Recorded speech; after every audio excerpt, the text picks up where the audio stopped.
नमस्कार शेतकरी मित्रांनो, जर तुमच्या फळबागेमध्ये सोनेरी माशीच्या डंकाने जर गळ होत असेल तर तिथे आपल्याला सध्या काय नियोजन करण्याचं गरजेचं आहे ते आज आपण या व्हिडिओमध्ये बघू।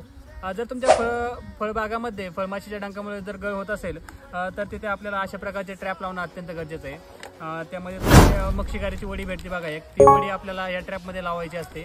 ही वडी लावल्यामुळे आपल्या फळबागामध्ये जी सोनेरी माशी आहे ती अट्रॅक्ट होऊन या ट्रॅपमध्ये अटकते व मरते। त्यामुळे आपल्या ज्या फळबागा माशीच्या डंकामुळे ती गळ नियंत्रित करण्यासाठी आपल्याला नक्की मदत होते। आता मी तुम्हाला व्हिडिओमध्ये दाखवतो की हे कशा प्रकारे लावायचे।